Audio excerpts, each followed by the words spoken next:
Hello friends, welcome back to my channel. Today we are going to read the poem that is The Voice of the Rain, that is the poem of class 11th, and it is written by Walt Whitman. Okay so सबसे पहले मैं इसे थोड़ा हिंदी में आपको समझा दूं। इस पोएम में क्या होता है कि जो पोएट है ना, वो बताते हैं, एक बार वो बैठे होते हैं और वो आवाज सुनते हैं, कुछ स्ट्रेंज आवाज सुनते हैं थोड़ी अलग सी, और वो आवाज से वो पूछते हैं कि तुम कौन हो। ओके, तो जब उस आवाज से जो रिप्लाई आता है, इट्स स्ट्रेंज कि उनको उस आवाज से रिप्लाई भी आता है। तो जो रिप्लाई उनको आता है उस आवाज से, वो उसी चीज को कविता बना देते हैं। और ये जो कविता the voice of the rain है, ये कविता उन्हीं की लिखी हुई है, और जो आंसर उनको मिलता है उस आवाज से, उसी आवाज को वो मान करके उसी को वो आंसर मतलब पोएम पोम की तरह, सॉरी पोम की तरह एक एक लाइन को वो लिखते हैं, जो जो रिप्लाई उस आवाज से उन्हें मिलता है। ओके गाइस, तो मैं एक काम करती हूँ, मैं लाइन बाय लाइन पोम को पढ़ती हूँ, उसके बाद उसके हिंदी में समराइज करती हूँ, कहाँ राइम स्कीम क्या है, कौन सा लिटरेरी डिवाइस यूज हुआ है, फिर से वर्ड मीनिंग्स, जो कुछ हार्ड वर्ड्स होंगे उसके मीनिंग्स मैं बता दूंगी आपको। ओके, मैं लाइन बाय लाइन पढ़ती हूँ पोम को, उसके बाद फिर बताती हूँ उसके समरी। सबसे पहले, एंड हु आर्ट दाउ। अब ये जो पोम है ये अमेरिकन राइटर ने लिखा है। ओके, वॉल्ट व्हिटमैन अमेरिका के थे। तो आर्ट का जो मतलब होता है, आर होता है, as you see I wrote here art, R. Thou का मतलब होता है you. Who are you said I to the soft falling shower. वो जो शावर की तरह, झरने की तरह बूंद गिर रही थी, वो उनसे पूछते हैं। आई आस्क्ड, आई हियर किसको डिनोट किया जा रहा है और बताया जा रहा है वॉल्ट विटमैन को, जो कि पोएट है जिन्होंने ये पोएम लिखी है। Which is strange to tell, give me an answer as I hear translated।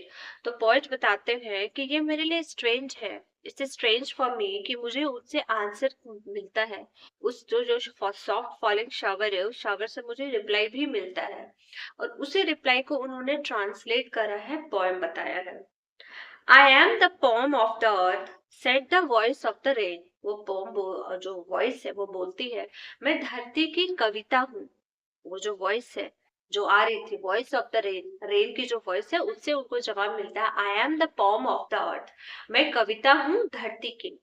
Eternal I rise impalpable out of the land and the bottomless sea. Eternal का मतलब क्या होता है? इटर्नल मतलब फॉरएवर, मतलब हमेशा के लिए। इम्पाल्पेबल मतलब जिसको कि हम छू नहीं सकते, untouched. Out of the land and the bottomless sea. Bottomless का मतलब होता है कि बहुत गहराई में, जो गहराई जो सी है उसकी कोई गहराई नहीं है, बॉटमलेस है, मतलब गहराई कहीं नहीं है उसकी। मैं वो हूँ, मैं वहां से उठती हूँ जिसको कि कोई छू नहीं सकता, मैं हमेशा के लिए हूँ। Upward to heaven, whence vaguely, formed altogether changed and yet the same। मैं वहां से निकलती हूँ, वो बॉटमलेस सी से मैं आती हूँ, जिसे कि कोई कभी छू नहीं सकता है। मीन्स वो जो गहराई है सी की, उसे कोई कभी छू नहीं सकता है, वो बॉटमलेस है। वहां से मैं आती हूँ, मैं हेवन तक जाती हूँ। हेवन तक इन द सेंस ये नहीं कि वो स्वर्ग जाती है, लाइक ये प्रोसेस होता है। क्या होता है, जो अप से डाउन की तरफ, पहले जो समुद्र में पानी होते हैं, नीचे हमारे जो पानी होते हैं, जब सनलाइट पड़ती है तो इवेपोरेशन प्रोसेस होता है ना, वही वो इवेपोरेट होकर के ऊपर की तरफ जाती है, और सेम वो फिर पानी बन करके नीचे आती है, बारिश होती है। सेम उसी को यहाँ पे वो बता रही है कि upward to heaven whence vaguely formed all together change and yet the same। लेकिन मैं इतने प्रोसेस से गुजरने के बाद भी मैं बिल्कुल सेम रहती हूँ, मेरे अंदर कुछ भी बदलाव नहीं होता है। I descend to leave the drops, atoms, dust layers of the globe। Descend का मतलब होता है घटाना, साफ करना, खत्म करना। डिसेंडिंग ऑर्डर आ जाते हैं ना। डिसेंडिंग मतलब क्या होता है, छोटे से बड़ा। एसेंडिंग मतलब बड़ा से छोटा। डिसेंड मतलब घटना, कम होना। लेव का मतलब होता है वॉश, ओके, साफ करना। आई डिसेंड टू लेव द ड्रॉट्स। अब जहाँ सूखा आता है वहां पे कौन साफ करेगा? वो जो सूखा आता है उसको कौन करेगा? बारिश होगी तभी तो वो सूखा खत्म होता है ना।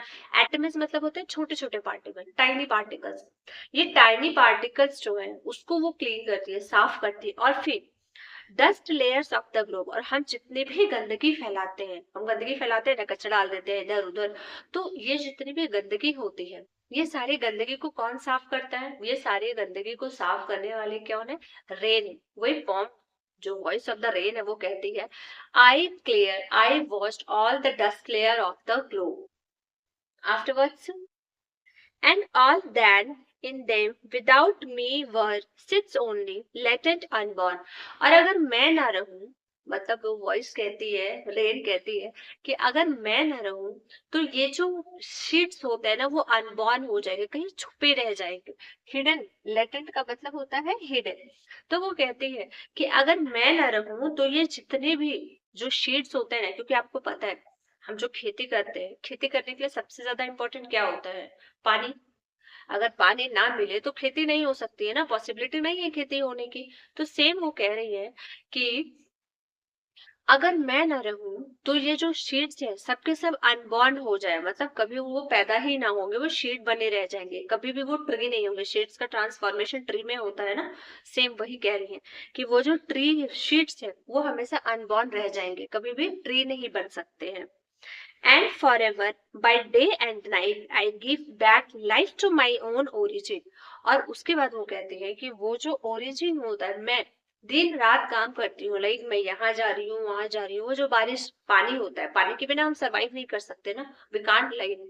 तो वो जो पानी होता है, वो जो बारिश होती है, वो कहती है, वॉइस जो है उसकी, कि मैं इधर उधर सारी चीजों को करती हूँ, उसके बाद मैं अपनी उत्पत्ति खुद करती हूँ, मैं अपने आप को भी जन्म देती हूँ। वो जो ट्रांसपिरेशन प्रोसेस होता है, जो ड्रॉपलेट्स होते हैं वाटर के, वो आते हैं ना, अपने आप ही आते हैं, सेम उसी तरह वो यहाँ पे कह रही है। And make pure and beautify it, मैं खूबसूरत बनाती हूँ और प्योर बनाती हूँ उन चीजों को। So for song swing from its birthplace after fulfillment wandering wrecked unwrecked duly with love returns। तो यहाँ पे कहना चाह रहे हैं पॉइंट कि हम जो भी चीजें, हम अगर मैं यहाँ पढ़ा रही हूँ, आई वॉन्ट समथिंग इन, मेरे भी एक्सपेक्टेशन है ना कि मुझे रिटर्न्स में कुछ मिलना चाहिए।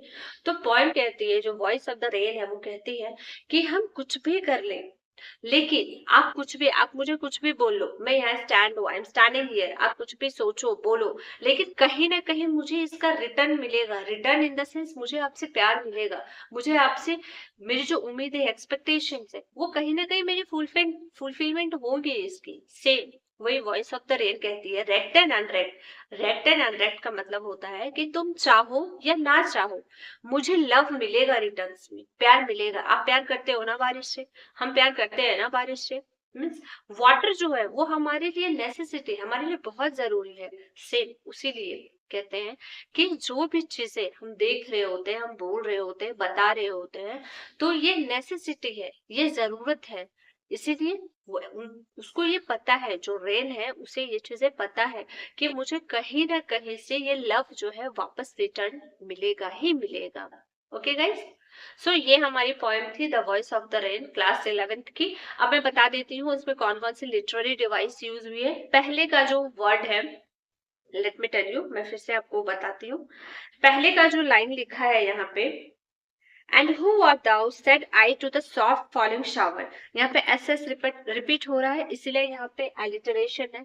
अब बारिश, बारिश कभी बोल नहीं सकती ना, it's a non living things. Non living things का जब कंपेयर कहते हैं, कंपैरिजन होता है लिविंग थिंग्स के साथ, तो वहां पे जो लिटरेरी डिवाइस यूज होती है वो होती है पर्सोनिफिकेशन। ओके, दूसरा होता है, लास्ट में एक लाइन है, एंड 3 बार एंड यूज किया गया है एक दूसरे के बाद, तो उसे जब एक वर्ड रिपीट होती है बार बार, वहां पे एनाफोरा यूज होता है। Anaphora literary device. ये हमारे 3 डिवाइस जो मैंने यहाँ लिखी, यहाँ पे और भी बहुत सारी डिवाइस है। यहाँ पे आपको मेटाफर भी यूज हुआ है, क्योंकि हम उसको कंपेयर बता रहे हैं, किसी चीज से बता रहे हैं, एग्जाम्पल दे रहे हैं। दूसरा यहाँ पे आपका हाइपरबोली भी यूज हुआ है, क्योंकि बॉटमलेस सी कभी बॉटमलेस नहीं होती है, उसकी गहराई होती है, उसमें है। आप कहीं ना कहीं तो सतह होगी ना, कहीं ना कहीं तो होगा ना उसका बैकग्राउंड, लाइक सतह होगी ना कहीं। लेकिन यहाँ पे पोम में बोला गया है कि वो बॉटमलेस सी है, तो बहुत बढ़ा चढ़ा के बताया गया है इन चीजों को, इसीलिए ये हाइपरबोली भी यहाँ पे यूज हुआ है। और पोम के कुछ हार्ड वर्ड्स थे जो मैंने यहाँ लिखे हैं, प्लीज आप हैव लुक, आप जरूर देखें उसको। वो देखने के बाद आपको समझ में आएंगी। और जितनी भी चीजें थी मैंने पोम को लाइन बाय लाइन आपको समझा, लाइन बाय लाइन मैंने एक्सप्लेन करी है। आई होप आपको पसंद आएगी video. So guys, please keep supporting, share as much you can, and if you liked my video, kindly do subscribe. And thanks for joining, thanks for coming, and bye bye, take care, God bless you all.